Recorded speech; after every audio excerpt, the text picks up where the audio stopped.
Hello and greetings to whoever is watching. My name is Jonathan Rodriguez, and today I'll be presenting to you the effects of psychological stress on body weight and lifestyle in Hispanic students in low-income areas. So some background knowledge that we should know is that psychological stress is considered to play an important role in regulating body weight, eating behaviors, and physical activity. Young college students face a greater risk of elevated psychological stress. Psychological stress is associated with unhealthy dietary and physical inactivity, which is a great risk for obesity. College students may also suffer elevated psychological stress due to the considerable changes in their lifestyle and educational processes. The main purpose of this project was to study the stress status and the effects of chronic psychological stress on body weight status and the lifestyle of these students. The message for this project was that we gathered a total of 142 Hispanic college students, majority of them were first year and second year college students.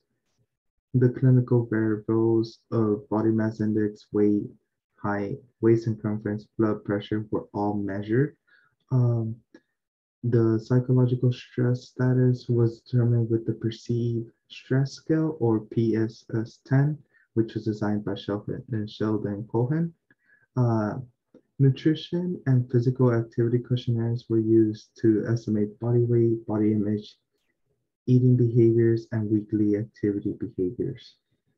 As well as we used linear regression and Spearman's coefficient to show the relationship between psychological stress and body weight, as well as Anna Cohen, which help with the independent t-test and chi-squared to determine the difference between the groups. If we move on into the results section in table 1, we have the descriptive characteristics of the subjects and college students, total number of 142 college students.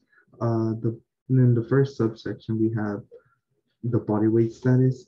It says about 31.7% of students were overweight compared to the national average, according to the UA's data in 2018. 33.6% of individuals, as well as we could see that 16.2% were obese.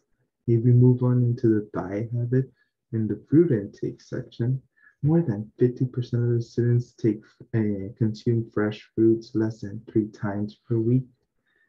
And in the vegetable intake in the green vegetable section, more than 50% of students consume fresh green vegetables less than 3 times per week. And in the other vegetable section, more than 80% of the students consume fresh fruit less than 3 times per week. If we move on into the soda intake, about 25% of students drink sugary drinks more than 3 times per week. And in the fast food section, about 35% of students consume fast food more than 3 times per week. As well, in the physical activity section, about 28.2% of students didn't exercise at all, and less than 20% of students exercise less than 3 times per week. In the electronic usage section, in TV hours per day, about 26% of students watch TV more than 3 hours per day, and in the game time hours per day, around 19% of students play games, watch videos, use their cellular device more than 4 hours per day. If we move on into the table 2 in dietary habits in different weight statuses, we have 2R groups, which is the overweight/obese group and the normal weighted group. And basically in this table, we can see that overweight/obese individuals had a lower fruit and vegetable intake, but a higher sweet and fast food intake as compared to the normal weighted students. In table 3, we have the effects of stress on body weight, and we had 3 models. And in model 1, we had the perceived stress is related with body weight status. In model 2, after the control dietary habit, the perceived stress is not significant related with the body weight status. And in model 3, after the control physical activity, perceived stress is still related with the body weight status. And overall, this table means that the perceived stress is related with the weight status in college students by their diet. This could be further shown in figure 2, which I will get to in a bit. And if I move into figure 1, in figure 1, we have the psychological stress on body weight status. And what we can see here is that normal weighted individuals had a lower stress frequency compared to the individuals that were overweight and obese, which had a higher stress frequency, as we can see here.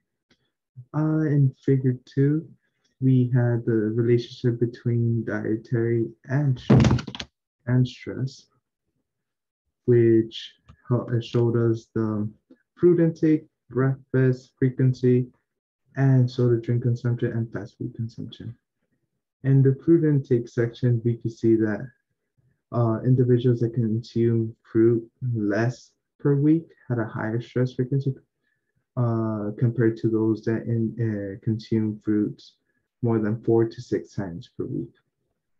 As well, in the breakfast section, those individuals that consume less breakfast throughout the week had a higher stress frequency compared to those that consume more breakfast throughout the week. And in the soda drink consumption, it was as well shown that individuals that drank less as their soft drinks throughout the week showed a lower stress frequency compared to the individuals that drank soda 4 to 6 times per week.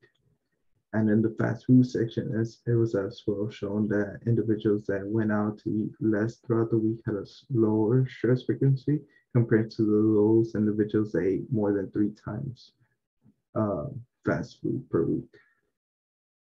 In figure 3, we have the relationship between the physical activity and stress, and it was divided into physical activity enjoyment and exercise frequency. And those individuals that enjoyed physical activity had a lower stress frequency compared to those individuals that didn't like or sometimes like physical activities. As well as individuals that exercise more frequently throughout the week, like 4 times or more throughout the week, had a lower stress frequency compared to those individuals that exercise 1 or 0 days out of the week. And in conclusion, for this project is that the Hispanic college students in low-income areas face a greater risk of elevated psychological stress, in which was associated with the development of obesity. The influences of stress on body weight may have mediated partly by dietary habits of these students. The effects of stress on dietary habits were strong in overweight/obese groups as compared to the normal weighted subjects. And in this, it will conclude my presentation. If you have any other further questions, please don't hesitate to email me at jonathan.rodriguez08@utrgb.edu, and I will gladly answer any questions. That being said, this will conclude my presentation. Have a nice day.